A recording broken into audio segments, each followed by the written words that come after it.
Bom dia, gente. Bom dia, tomaram café, né? Bom dia. É bom estar aqui, é bom falar de Jesus, é bom estar na igreja de um irmão, um amigo, que me ensina muito, que lá na verdade a gente se reúne para comer carne, para contar história, rir. A gente fala mal de algumas pessoas também, depois a gente pede perdão, mas na verdade a gente está ali se pastoreando.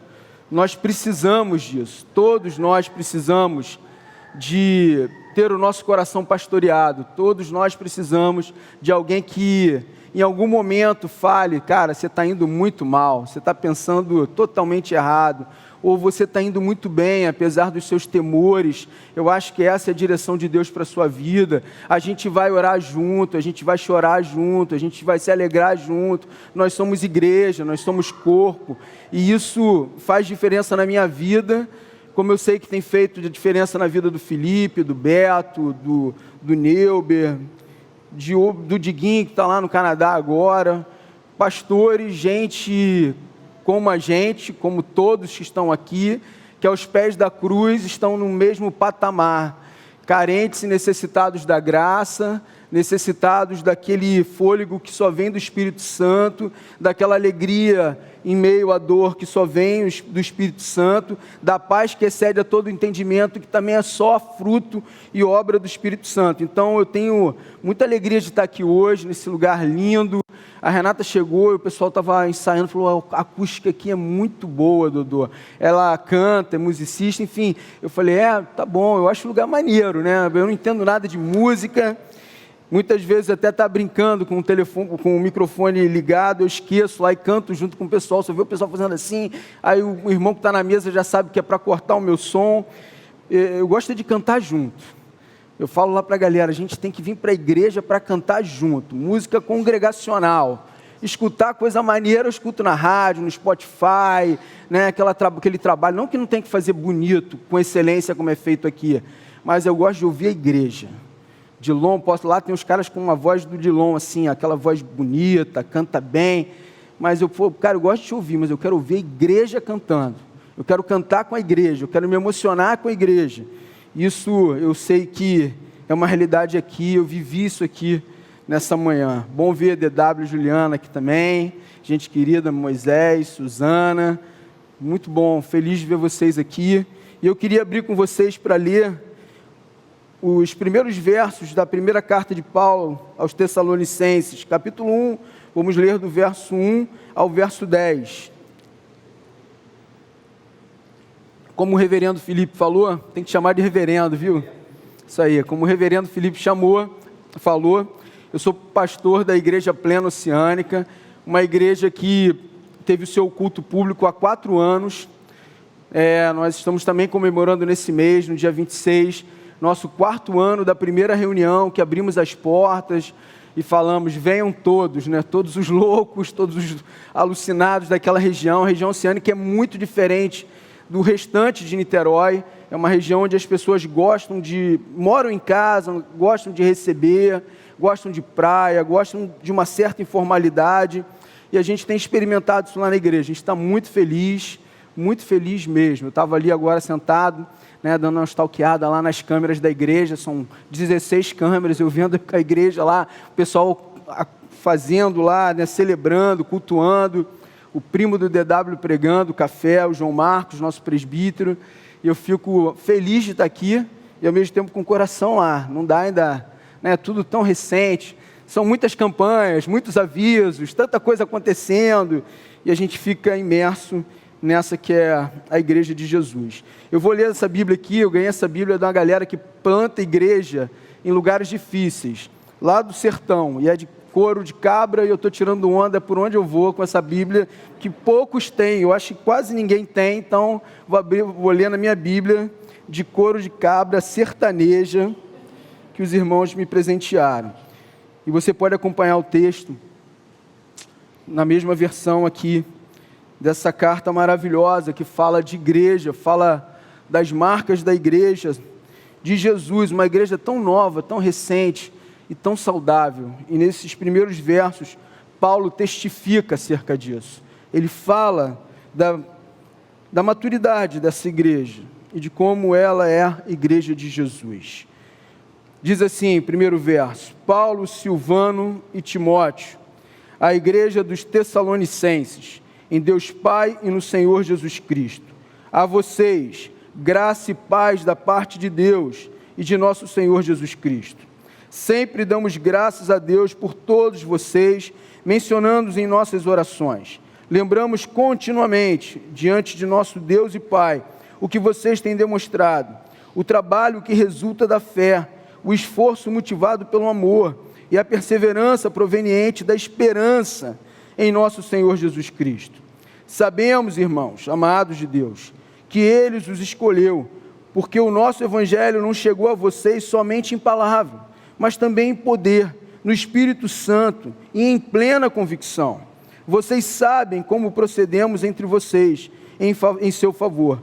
De fato, vocês se tornaram nossos imitadores e do Senhor, pois apesar de muito sofrimento, receberam a palavra com alegria que vem do Espírito Santo.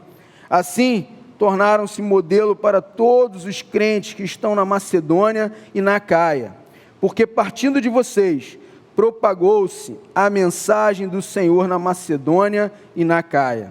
Não somente isso, mas também por toda parte tornou-se conhecida a fé que vocês têm em Deus. O resultado é que não temos necessidade de dizer mais nada sobre isso, pois eles mesmos relatam de que maneira vocês nos receberam e como se voltaram para Deus, deixando os ídolos a fim de servir a Deus vivo, ao Deus vivo e verdadeiro, e esperar dos céus seu Filho, a quem ressuscitou dos mortos, Jesus, que nos livra da ira que há de vir. Vamos orar mais uma vez e falar, pedir, rogar que o Senhor nos conduza, não só na exposição desse texto, mas naquilo que Ele vai falar aos nossos corações nesse momento, e que traga impacto, direção, conforto, que seja como a palavra é, a luz para as nossas vidas, luz. Senhor, muito obrigado por essa manhã, muito obrigado porque aqui a sua igreja se reúne, como em tantos outros lugares, para celebrar a Ti, para celebrar a Tua obra, o Teu favor, celebrar Jesus, dar glórias a Ti, o Deus de toda imensidão, Deus de toda majestade, o Deus de toda soberania. E clamamos agora nesse momento, Pai, diante já de tudo que já falamos aqui e cantamos para Ti, por favor, fale conosco através da Tua palavra, a despeito de quem prega, a despeito daqueles que ouvem, das nossas falências, das nossas muitas necessidades, que o Teu Espírito poderoso, como falou a igreja em Tessalônica, fale também aos nossos corações hoje, aqui. É o que nós Te pedimos, Pai, humildemente, no nome santo e poderoso de Jesus. Amém. Amém. Muito bom estar aqui. Bom estar aqui com o Felipe, com a Rafa, com o Tutu, com o JP. Muito bom estar com os amigos que eu já pude identificar, outros que eu ainda não identifiquei. Muito bom estar aqui com o povo de Deus, que é o mesmo povo, o povo remido, um povo que foi escolhido, trazido, encontrado, eu gosto dessa palavra, encontrado pelo amor de Deus, pela graça de Deus, que se reúne aqui, ainda mais no mês que se comemora 4 anos de raízes, 4 anos de uma igreja viva, operante, uma igreja cheia de criança, né? Uma barulhada danada, isso é muito bom, gente. É muito bom. Lá na igreja a gente ainda tem a gente chama as crianças à frente, fica aquela galera, e quando sai, ficam os lugares vazios, mas eles vão felizes, celebrando. É muito bom saber que, eu tenho certeza que isso acontece aqui, pais que muitas vezes estão cansados, um dia como esse, quer dormir mais, fica o filho ali, pai, eu quero ir para a igreja, eu quero ir para a igreja, eu quero ir para a igreja. Isso é maravilhoso. A igreja com barulho de criança é uma igreja viva. É uma igreja que está experimentando esse florescer da vida, na vida dos nossos filhos. Herança de Deus para a gente. Então é ótimo estar aqui comemorando com vocês, celebrando Jesus, nesses 4 anos de raízes, como o Felipe falou, peregrinando pelos bairros aqui da velha Zona Sul, colégio, escola, casa, enfim, tantos lugares, hotel, e hoje aqui, nesse espaço maravilhoso. espaço que é apenas o lugar onde a igreja se reúne. E é um lugar que passamos a amar porque nos reunimos aqui, porque encontramos as pessoas aqui. E eu venho acompanhando esse crescimento nos bate-papos que temos presencialmente, pelo menos uma vez por mês, mas a gente se fala, acho que umas 7 vezes ao dia, né? Lá no nosso grupo, e um grupo pequeno e muito viva. E a Renata sabe quando eu estou falando com eles, porque é gargalhada, né? Enfim, ou alguma coisa que me deixa assim mais emotivo, mais, como é que eu diria, contundente, discutindo alguma coisa. Então eu acompanho a Raiz através da vida do Felipe e vejo o quanto ele vibra com vocês nesse movimento de ser igreja, de ser essa resposta de Deus para esse mundo perdido, atingido pelo pecado, e muitas vezes com tantos males que a gente não consegue nem digerir, nem entender, mas a gente sofre junto com as pessoas. Muito bom ver que desses 4 anos, 2 foram dentro de um cenário inimaginável alguns anos atrás, a pandemia. Um cenário que nos deixou enlutados, isolados, amedrontados, divididos, e mesmo assim a igreja continuou avançando. Lindo, porque não é só uma realidade da Raízes, celebramos isso aqui, mas é uma realidade da igreja de Jesus. E a Raízes se torna, dentre muitas outras ilustrações, uma ilustração colorida, cheia de vida, de uma igreja que foi igreja de Jesus e floresceu em meio a uma tempestade louca.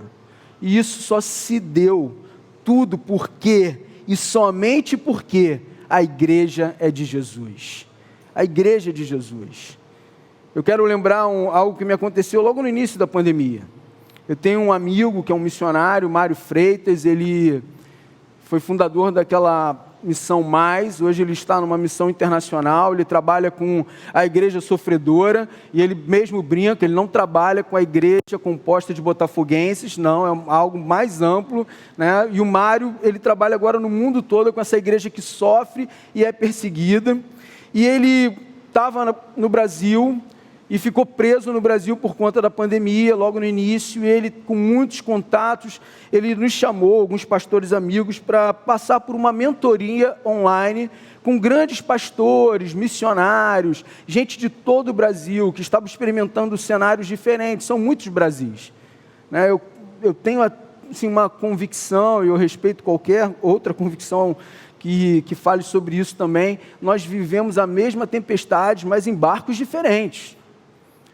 Em barcos diferentes, em alguns momentos em correntes diferentes, em ondas diferentes, e foi muito bom ouvir esses caras, foi muito bom ouvir esses homens e mulheres que me edificaram bastante. Era a cada semana um tempinho lá no Zoom, e a gente ouvia um pastor mais maduro, um missionário, uma missionária, gente que estava no fronte, enfrentando a pandemia, enfrentando os medos, a igreja fechada, as obras que precisavam continuar, gente que precisava ser atendida de alguma maneira, e foi um tempo muito bom. E 3 palavras assim me impactaram profundamente nesse tempo de pandemia. A primeira delas foi do pastor Jeremias Pereira, que é um pastor engraçadão, figuraça, um coroa assim que... Sabe aquele coroa que chega à idade? Eu acho que eu vou ficar meio assim, fala o que quer, né? Manda o que quer, usa as roupas muito doidas, né? E ele tem uma igreja, mas é um cara muito sério, um homem de Deus. E ele falou com a gente com maior simplicidade. O cara com a igreja imensa, já está 30 anos na igreja. Pô, ele chegou para a gente e falou: meus amigos, irmãos, eu quero que Deus dê sustância para você. Eles têm umas palavras de efeito, já que ele usa sempre, mas ele falou num verso simples e poderoso de Romanos 12, é um tempo da gente se alegrar na esperança, ser pacientes na tribulação e perseverar na oração. E essa foi a primeira palavra que Deus falou no meu coração através desse movimento do Mário, que me alcançou num tempo muito difícil. A nossa igreja, como vocês, tem pouco tempo de existência como igreja. E no mês de dezembro de 2019, no primeiro dia de dezembro de 2019, nós inauguramos um local, uma obra que fizemos durante 6 meses, que foi para muito, muito além daquilo que sonhávamos, imaginávamos, muito, muito além. E dezembro foi um mês muito legal no espaço, janeiro foi um mês ótimo, fevereiro, quando entra março eu faço uma viagem para uma conferência e volto parecendo um leproso, ninguém me queria falar comigo. Eu cheguei dia 10 de março para uma reunião de oração, as pessoas se afastando, eu não entendendo muito bem, eu não sou muito antenado em algumas coisas. Depois a Renata foi me explicar que era pandemia, as pessoas foram falar que eu podia estar contaminado, eu entendi, me entristeci, né? Fiquei triste, porque eu gosto de gente, eu gosto de abraçar, de apertar. Eu falei, meu pai... Isso na terça-feira, na sexta a gente decide fechar a igreja, como todos decidiram, sabiamente, foi uma direção de Deus, e a igreja estava naquele local apenas 3 meses, uma realidade muito maior daquilo que a gente imaginava, e eu fiquei assim muito perturbado com tudo isso, achando que ia ser uma coisa rápida, né? Todo mundo achou, 15 dias, 21, no máximo 40, mas se estendeu, e eu lembro que no mês de abril, quando eu não aguentava mais ficar em casa, eu ia para a igreja sozinho, ficava dentro da igreja sozinho. Eu vou para um corredor que a gente tem uma janela imensa, que de frente para uma grande estrada lá de Niterói, da região oceânica, e não via nenhum carro passando. Eu comecei a chorar. Aí no dia seguinte essa palavra veio, e Deus me trouxe conforto, eu entendi. Uma coisa confortou meu coração. Se foi até aqui, a igreja vai ter que fechar mês que vem, porque a gente não vai ter grana para pagar esse aluguel. Amém, já valeu a pena. O que a gente precisa é olhar para a esperança que temos em Cristo, ser pacientes e perseverar na oração. Depois veio Paulo Júnior do Recife, e ele nos desafiou a ser uma igreja sensível, responsável e acolhedora. E eu achei isso o máximo. Falei, a gente tem que distribuir cestas básicas, a gente tem que ser a casa do pão, a gente tem que ligar para as pessoas. E eu comecei a ligar para as pessoas, e no início as pessoas, pô, pastor, legal que você me ligou. Tinha gente que fala assim, fulana, pastor que está falando aqui, que me ligou, porque não tem essa pegada de ligar, tudo WhatsApp. E eu comecei a ligar, depois eu vi que eu estava sendo inconveniente, estava atrapalhando o trabalho das pessoas, né? Eu já, beleza e tal. Aí eu comecei, posso te ligar? Não, agora não e tal. Eu comecei a fazer diferente, mas naquele momento foi bom. E eu falei, Deus, me faz ou nos faz uma igreja sensível, responsável, porque o pau está quebrando aí fora, o negócio está muito complicado, pessoas estão adoecendo, morrendo, pessoas estão, se endividando, comércio fechado, tudo um cenário muito difícil. Nos faz ser uma igreja sensível à dor do próximo, responsável. Vamos partilhar, quem tem muito dá para quem tem pouco, e assim, a igreja sempre foi assim. Atos 2 está claro isso lá, e vamos ter uma igreja acolhedora, como eu não sei, o Senhor nos ensina, e a gente foi vivendo essa experiência e foi muito legal, muito legal. Lá na igreja a gente quer ter conexão com pessoas que não são cristãs, amém? É isso, para isso que a igreja está no mundo. E aí é legal que toda campanha que a gente lança, de arrecadação de qualquer coisa, até da obra da igreja, entra grana que não é de ninguém que é da igreja, ninguém que é cristão, ninguém que professa a fé em Jesus, são amigos. Amigos que ouvem e falam, não, beleza, lá uma gente que eu gosto, confio no Felipe, confio em outra pessoa, confio naquela minha amiga, eu envio dinheiro para lá, e conseguimos. Depois eu escutei uma missionária que eu passei a admirar muito, que é a Andréia Vargas. Ela é missionária da igreja da Missão Avalanche, lá no Espírito Santo, e ela falou de uma igreja que precisa aprender a ser consolada, ou seja, saber das suas necessidades, da sua carência, se ver necessitada de Jesus, e a fim de encontrar consolo em Deus, e a fim também de consolar pessoas a partir de Deus. E aí eu comecei a ter o coração pastoreado, falando com Felipe, com Beto, com Neuber, com alguns irmãos do conselho, a minha esposa me pastoreia, num certo sentido, irmãos queridos. E aí eu vi que estávamos diante de um grande momento para a igreja de Jesus, uma oportunidade, um momento muito oportuno para avançarmos como igreja, proclamando a resposta que esse mundo tanto carece. Um mundo totalmente entorpecido nas drogas lícitas, ilícitas, entorpecida nos seus medos, na busca por esse prazer efêmero que logo passa. Começamos a ver crianças com crises de ansiedade de uma maneira muito precoce, adolescentes lotando as clínicas de psiquiatria, de psicologia, jovens totalmente desnorteados quanto a várias áreas da sua vida, a igreja adoecendo, pastores adoecendo, líderes jogando a toalha. E a gente viu que esse era um momento de olhar para as Sagradas Escrituras, olhar para a igreja de Jesus e buscar marcas de uma igreja saudável, de uma igreja operante, de uma igreja viva, de uma igreja que sim, é a igreja de Jesus. Situações que nos fizeram olhar para a Bíblia e revisitar e procurar aprender a respeito de uma igreja saudável. E hoje continua esse tempo. Continua esse tempo.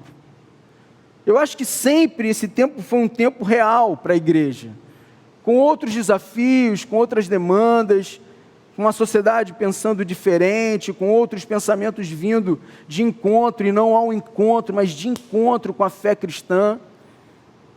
E a gente como igreja precisa sempre revisitar, repisar nesses fundamentos sólidos de uma igreja viva, operante, que olhe para fora, que proclame o Evangelho, que tenha uma fé operante, que tenha uma fé que saia do campo das ideias, que ganhe o coração e alcance pessoas. Uma fé que se torne braço de Deus na vida das pessoas. E por mais louco que pareça, porque quando a gente olha para a gente fala, a gente não tem nada que possa ser de bom, ou que possa fazer um efeito bom na vida daquela pessoa, mas o Espírito Santo vem, enche o nosso coração, toma a nossa mente, toma as nossas atitudes e muda isso. Eu confesso, queridos, que eu comecei a olhar para aquele cenário e falar, é a hora da igreja, pelo menos na minha geração, pelo menos no tempo que eu vou ter de ministério, no gás que eu tenho ainda como um homem de 46 anos, é a hora da gente arregaçar as mangas e ir para dentro. Ir para dentro dessa necessidade de uma sociedade fragmentada, de gente que não quer olhar mais para o outro, que não quer mais amar ninguém, e sermos uma igreja de verdade, a partir daquilo que a Bíblia fala. E muitas vezes eu fico cansado, como você fica também. Muitas vezes a gente não sabe quais serão os próximos passos.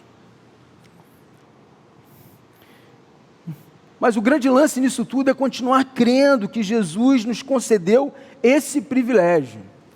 O privilégio de não estar aqui num lugar lindo como esse, com essas velhinhas aí penduradas, um teto bonito, as paredes lindas, gente bonita, gente fina, elegante e sincera, com habilidade de dizer mais sim do que não, sim para a vida, sim para as pessoas.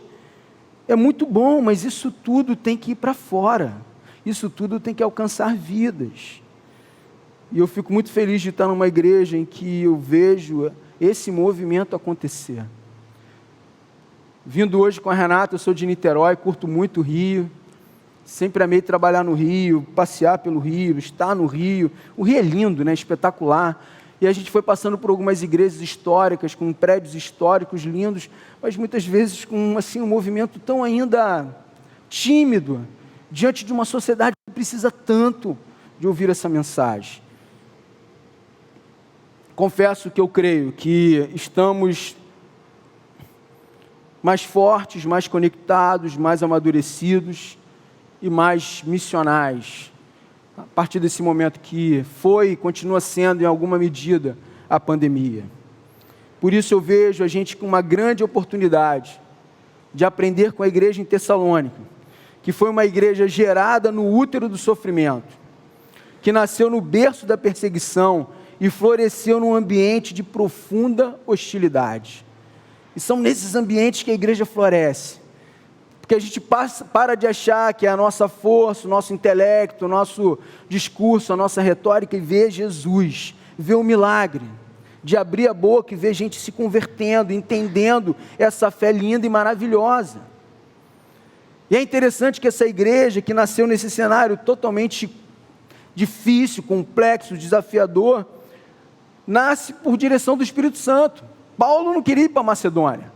Paulo queria para o Oriente, não, ou melhor, seu desejo inicial era para o Oriente. Deus manda ele para a Macedônia.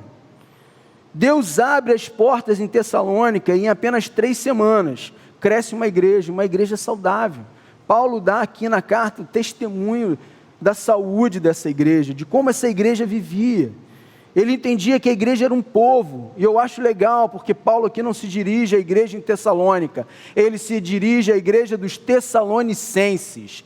Paulo sabia que a igreja precisa ser formada de gente, que não é apenas um CNPJ, uma placa maneira como tem lá fora, não é um prédio, é um povo alcançado por Jesus, que reconhece como Senhor e Salvador, e fala desse amor.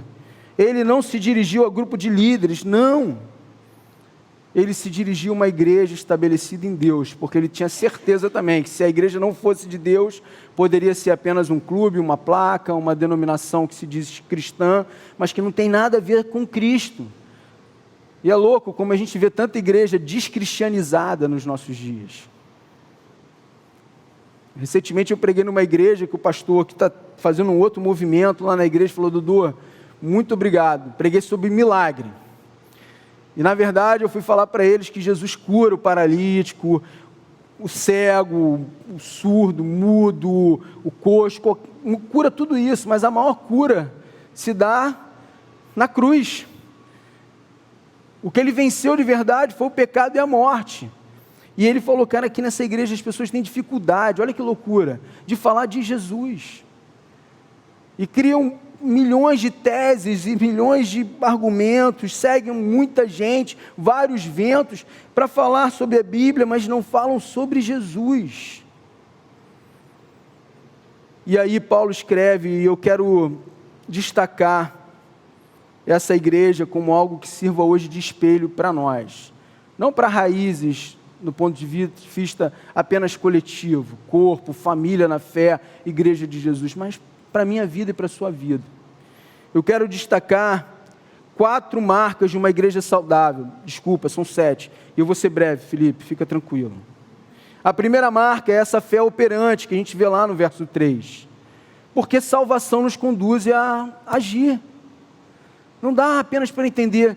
Eu não sei se você é assim, se você for assim, você me perdoa, mas eu tenho que falar. Não dá para chegar aqui e falar: pô, que movimento maneiro. Que gente legal. Pô, pessoal aqui, ninguém me incomodou.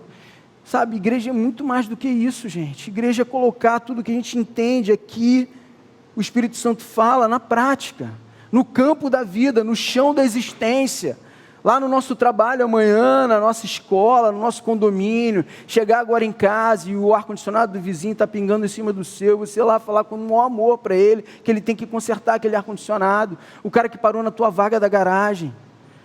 Tudo isso traz para uma fé operante, estamos em missão, uma fé que produz obra, uma fé que nos faz perguntar para o irmãozinho que está ao nosso lado, mesmo numa igreja na Zona Sul, de classe média, se ele vai ter onde comer hoje, se ele está precisando de algo na casa dele.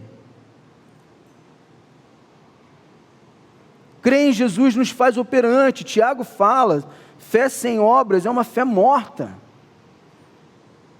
É uma fé que não serve para nada. Que fé é essa? Pode ser fé na rapaziada, fé na vida, fé na escola, mas não gera nada. A fé em Jesus tem que gerar uma atitude, tem que alcançar pessoas, tem que abrir a nossa boca.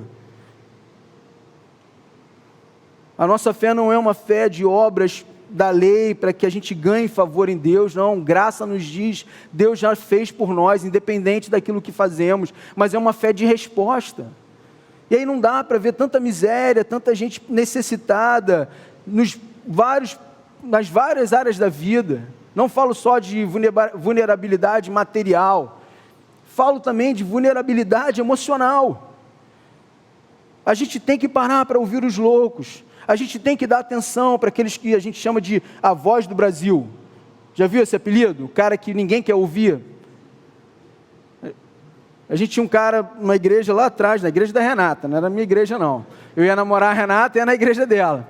Aí tinha um irmãozinho lá que os caras, mais, assim, gente má, que tem dentro da igreja, tem mesmo. botou o apelido dele da Voz do Brasil, ninguém queria ouvir o cara.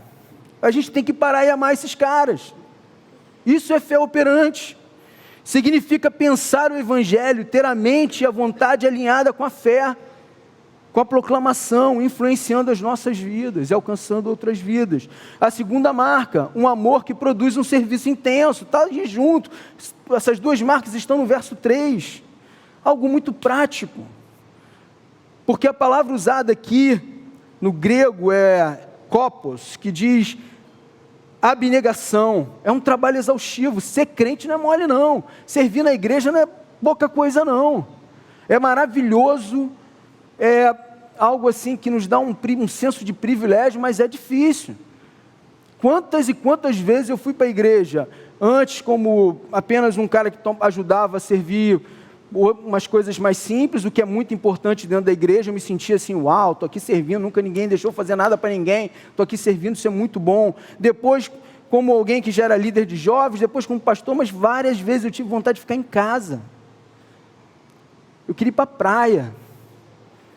Eu queria dar aquela dormidinha, sabe, mais um pouquinho, eu não sou nem de dormir muito. Mas eu tinha que ir para a igreja, e nesses dias são sempre os melhores, né? Quando a gente não quer vir à igreja, é quando Deus fala, o céu abre, você chora e uau, tudo acontece. É aquilo que você precisava ouvir, mas é um amor que produz um serviço intenso, de abnegação. É um trabalho exaustivo. Um amor que Paulo fala aqui que envolve muito cansaço. E eu confesso que muitas vezes eu sinto falta, não é porque eu sou pastor e fico olhando para a galera que não está querendo nada, que é só consumir igreja, sentar, levantar, ir embora, não. Eu falo a começar por mim. E eu não falo também de ativismo, não, porque tem muito ativismo na igreja. Eu falo de, sabe, se entregar, tendo um propósito para aquilo, amando pessoas. A terceira marca é uma esperança que produz paciência. É algo que também é demandante. Você ficar tendo esperança, a fim de ter paciência em algo que você não consegue ver, em algo que você não consegue nem vislumbrar, mesmo que seja uma faísca, é difícil. Não é fácil nutrir esperança capaz de nos fazer pacientes em meio ao caos. E eu falo isso muitas vezes para aqueles que enfrentam dentro da sua casa cenários de muita dor. Eu tenho que falar isso para mães que já enfrentam a adicção do filho, a dependência química do filho, há mais de 20 anos. Que viram aquele adolescente passar pela adolescência, juventude, chegar à vida adulta, ainda como um adolescente. Eu falo isso para irmãos que enfrentam uma doença degenerativa já há alguns anos, e o Senhor está dando aquela sobrevida. Mas é possível, é uma marca da igreja de Jesus ao longo dos séculos. Eu falo isso para pastores amigos que estão lutando, trabalhando, se empenhando, e não veem a igreja crescer como as raízes crescem. Mas são gente boa, gente crente, gente que prega o evangelho, gente que ama pessoas, e que talvez sairão daquela igreja, daquele bairro, sem que a igreja tenha 30 pessoas, 20 pessoas, mas eu falo, cara, continue tendo esperança, essa esperança que produz paciência, fazendo aquilo que Deus tem colocado no teu coração. A igreja de Tessalônica estava com os pés na terra, mas com os olhos no céu. Ela servia no mundo, mas aguardava a glória do céu. É isso que nos dá esperança. É isso que nos dá esperança. Somos peregrinos, não só pelo bairro do Flamengo, procurando um espaço para ser igreja, mas somos peregrinos nessa terra, e não fica querendo ser aceito, super aceito, mega aceito, num mundo que crucificou o nosso Cristo, porque não rola, é difícil, mas aquilo que nos espera, a própria palavra diz, nem olhos viram, nem ouvidos ouviram, aquilo que o Senhor tem preparado para aqueles que o amam, é isso, olhos fitos na glória, Maranata. Só que a gente quer viver o máximo de tudo aqui, fazendo daqui o fim para as nossas vidas e pregando um Jesus que vai voltar. Uma esperança firme. Uma esperança firme que faz a gente olhar para algumas histórias missionárias, em que fala de gente que foi para uma cidade, para um continente, para um país, pregou e ninguém se converteu, ou apenas uma pessoa se converteu. E aquela pessoa que se converteu, ele volta frustrado para o seu país de origem, depois começa a anunciar o Evangelho e depois fica sabendo que naquele lugar floresceu uma igreja. A gente tem que ter esperança, mesmo sabendo que em determinado momento da nossa vida, a gente vai apenas semear. A gente não vai ter nem oportunidade de regar, e muito menos oportunidade de colher, mas glória a Deus, é para Ele. Ele nos dá essa esperança, não deixe de ter esperança. E aí eu volto para o verso 12 de Romanos 12, do pastor Jeremias: alegrem-se na esperança, sejam pacientes na tribulação, perseverem na oração. A nossa igreja, nós como igreja, precisamos ter esperança que produz paciência. Paciência. Quarta marca, uma atitude de discípulos. Tenha, queridos, um espírito ensinável, e glória a Deus que vocês estão numa boa igreja, que prega a palavra de maneira expositiva, em que o Felipe não é porque é meu amigo, não, eu tenho outros amigos que pregam mal pra caramba, que são péssimos pastores, mas são meus amigos, eu os amo. Mas Felipe é um bom pastor, me ensina muito. Então tenha como membro dessa igreja, como membro do corpo de Cristo, discípulo de Jesus, como ele falou, muito legal isso que ele falou aqui, vocês estão sendo recebidos como membros, mas já são discípulos, é isso que importa. Um espírito ensinável, humilde. A igreja de Tessalônica imitou os missionários e o Senhor Jesus. A palavra imitadores, do mimetai, que dá origem à mímica, fala sobre isso, descreve alguém que imita outra pessoa, particularmente para servir também depois de exemplo para outra. Como tem faltado isso na nossa igreja, a gente bater no peito, eu estou imitando fulano, eu estou imitando a Cristo, somos discípulos de Jesus. Olha para mim, como Paulo disse, sede meus imitadores, porque sou imitador de Cristo. Uma marca da igreja é as pessoas, matarem a bola no peito e falar, nós somos discípulos de Jesus. Temos algo para dizer.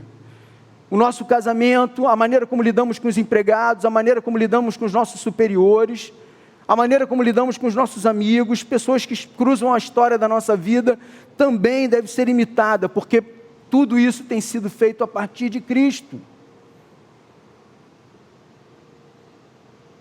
Pare de customizar Jesus, imite-o. Pare de fazer Jesus de acordo com a sua vontade, imite-o. E está aqui a Bíblia. A fé evangélica nos dá o uso da Bíblia e o sacerdócio universal do crente como livre interpretação, está aqui. E eu tenho certeza que eu falo com gente inteligente, mais inteligente do que eu, mais culta do que eu.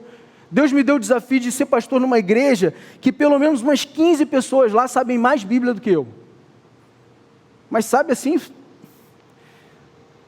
tem 5 pastores lá, sentados, que não são pastores da igreja, que não fazem nada na igreja, fora aqueles irmãos que nasceram na igreja, na maternidade, depois foram para a igreja, né, bom ficar claro, e que conhecem Bíblia pra caramba, muita Bíblia. Então está aqui, leia, o que Jesus faria, largue de usar, veja bem, não é bem assim, o contexto era outro. Não, uma das marcas da igreja de Jesus é ser uma igreja imitadora, ensinável. A igreja em Tessalônica recebeu não apenas as boas novas do Evangelho, mas uma nova vida em Cristo. Ela não possuía apenas uma boa teologia, mas também uma nova ética. A gente tem que mudar. A maneira como lidamos com o nosso casamento precisa mudar, a maneira como lidamos com o dinheiro precisa mudar, a maneira como lidamos com as pessoas que fazem parte da nossa família ou não, precisa mudar. A igreja recebeu a mensagem certa, teve a reação certa, trabalho com fé, esforço, amar, superar a perseguição, ter esperança, paciência. A igreja se tornou um modelo. É um desafio para mim e para você. Deixa de se esconder. Precisamos parar de nos esconder. Não, mira o outro, não me mira não. Deixa eu ficar quieto aqui. Não, uma das marcas da igreja é se tornar exemplo. Ela não só seguiu os missionários e Cristo, como também tornou-se exemplo para os demais crentes. É muito bom ver tudo isso mudado nas nossas vidas pelo poder de Jesus, e creia nisso. Jesus pode mudar a sua história, Jesus já está mudando a sua história, para que outros vejam, e para que outros tenham consciência de que Jesus transforma vidas. As pessoas precisam olhar para mim e para você. Somos como milagres ambulantes. Tem um irmão lá na igreja que eu conheço desde o início da sua adolescência. E ele é um cara solícito, que ama pessoas, ama servir. Ele ama tanto que ele se enrola com todo mundo. Ele quer servir todo mundo e acaba não servindo, e as pessoas ficam chateadas. E aí, como pastor, as pessoas vêm procurar a mim para reclamar dele. E eu chego para os caras e falo assim: meu irmão, só desse cara estar aqui na igreja, casado, trabalhando, já é um milagre. Você já viu o milagre? Se você ainda não viu, está aí, está andando aí. Esse cara. Esse cara cheirou tanta cocaína. Esse cara teve os pais tão ruins. Esse cara tem uns irmãos muito ruins. Esse cara viveu situações muito ruins ao longo da sua vida inteira. Só de ele estar hoje aqui querendo seguir a Jesus e amar a Jesus e servir vocês, mesmo se enrolando nesse serviço, já é um milagre. Olha para ele. Ele comia cocaína com farofa e está aqui servindo a Jesus, pagando as suas contas, cuidando de uma esposa. Entre trancos e barrancos eles dão testemunho, e para a glória de Jesus, porque a igreja é um lugar em que essas pessoas estão, em que eu estou e você está, e somos assim também.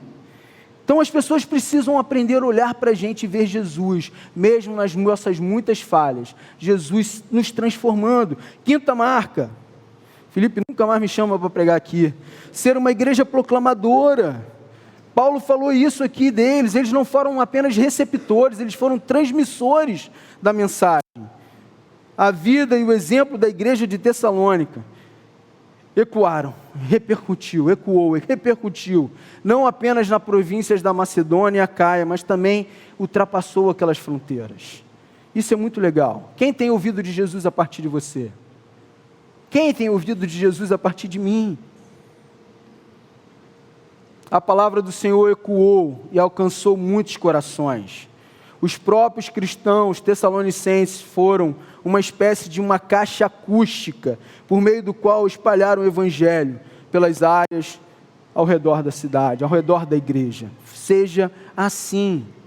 Eu quero viver, eu sei que você quer viver, mais 4 anos em que a igreja seja viva e que juntos proclamemos essa verdade, o evangelho. O evangelho que muda corações, o evangelho que alcança os feridos, o evangelho que bota sentado numa mesa. A gente está numa série lá na igreja, Mesa com Cristo, o rei e a prostituta,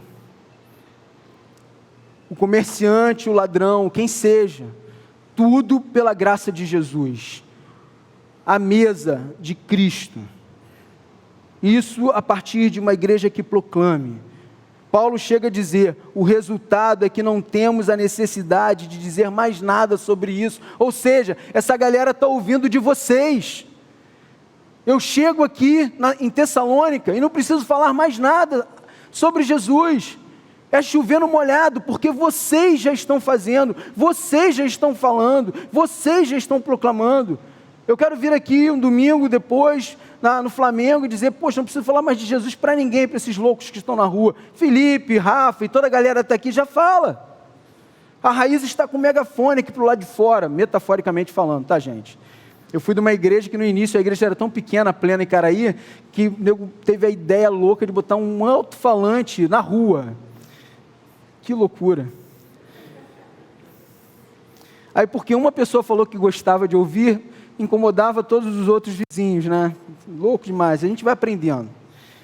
Por fim, suprimindo aqui uma marca, fica uma igreja que deve anelar, desejar pela volta de Jesus. Olha o que diz o verso 10. É esperar dos céus a seu Filho, e esperar dos céus a seu Filho, a quem ressuscitou dos mortos, Jesus, que nos livra da ira que há de vir.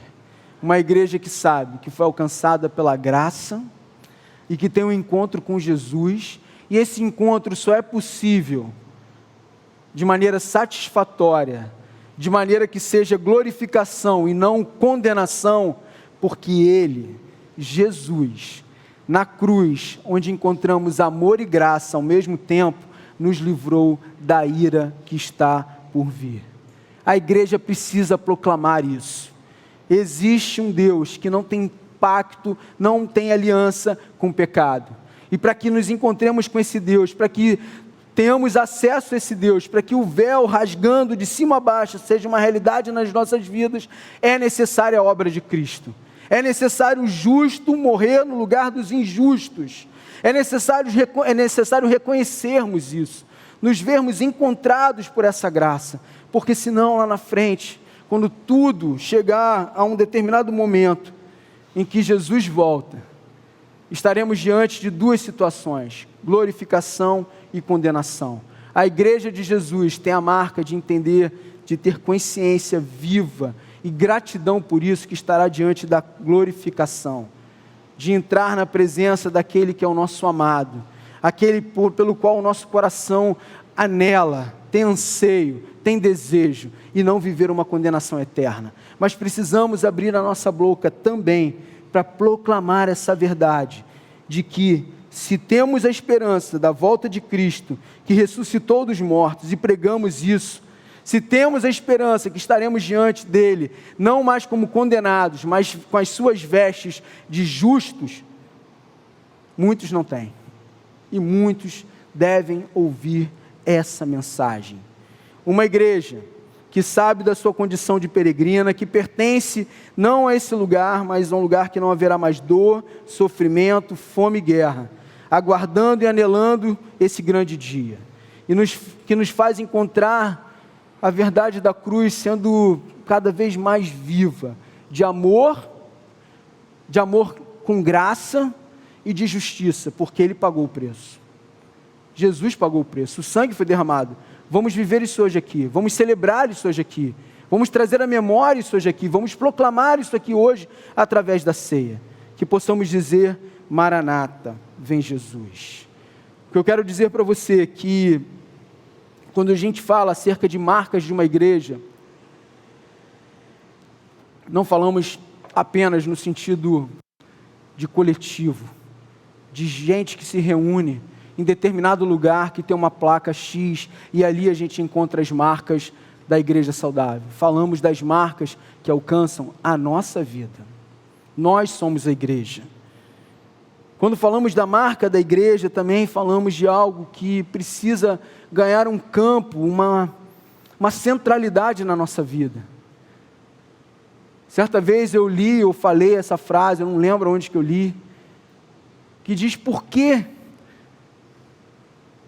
mesmo sabendo que Deus coloca a igreja no centro da sua missão, Deus poderia fazer de tantas outras maneiras, mas usa a sua igreja, usa Raízes, usa Plena e tantas outras espalhadas sobre a face da terra. Por que que Deus coloca a igreja no centro da sua missão? E muitas vezes a gente coloca a igreja na periferia da nossa agenda, na periferia da nossa vida. Por quê? É difícil, sim, se relacionar com gente é muito difícil. É difícil se submeter a algumas ideias, sim. Quando o Felipe falou aqui, a gente ama, a gente chora, a gente se alegra, a gente está junto, a gente se tolera. E isso é essa igreja também. Pergunte a você mesmo hoje: eu faço parte disso? Eu posso me dizer igreja? Algo tem me feito diferente quando eu amo, quando eu sirvo, quando eu proclamo essa experiência, do que apenas mais um consumidora de culto. Tenho sido junto com outros super diferentes, eu amo isso na igreja. Na igreja me relacionei com gente que eu nunca me relacionaria fora da igreja, se eu não tivesse me convertido. Gente que me aceitou, gente que mesmo eu chegando estragado na igreja, me levou para dentro de casa, me ouviu durante as madrugadas, pagou retiro para eu participar, me acolheu. Eu tenho sido junto com outros tantos, uma igreja em missão, manifestando a graça de Jesus no mundo, responsável pelas vidas, pela proclamação, pelo testemunho, acolhendo e enchendo esse mundo de esperança. O meu desejo, Felipe, perdão pelo avançar da hora, é o que o Espírito Santo opere em nós, continue operando, e a Raízes não só complete 4 anos, sendo uma igreja saudável, perseguindo essas marcas, mas complete muitos e muitos anos. Que os filhos de Felipe possam casar aqui, ter os netos dele e da Rafa aqui, e eles possam continuar proclamando, que os seus filhos e filhas possam viver isso. Que a gente sempre revisite as marcas de uma igreja saudável, não olhando apenas para o pastor, para a liderança, para o conselho, e falando, isso está errado, aquilo está... Não, olhando para a gente, e falando, eu faço parte disso aí. A igreja que Deus colocou no centro da missão, tem um lugar central também na minha vida. Que sejamos a igreja de Jesus, mais uma vez, juntamente com tantas outras, espalhadas nessa cidade, nesse mundo, anunciando e vivendo o Evangelho. Que você, membro dessa igreja tão bonita, tão colorida, persiga essas marcas, não só na sua vida, mas na coletividade. E juntos, aqui e lá na região oceânica, e aonde quer que o Senhor nos levar, possamos proclamar Jesus, testemunhar Jesus, e as pessoas possam olhar para a nossa vida, não para a nossa glória, mas para a glória dEle, e dizer, há esperança, há um Cristo, há uma verdade, há um dia em que Jesus voltará e buscará a sua igreja, e eu quero fazer parte disso. Que Deus abençoe vocês. Muito obrigado por estarem aqui e me ouvirem com tanta paciência.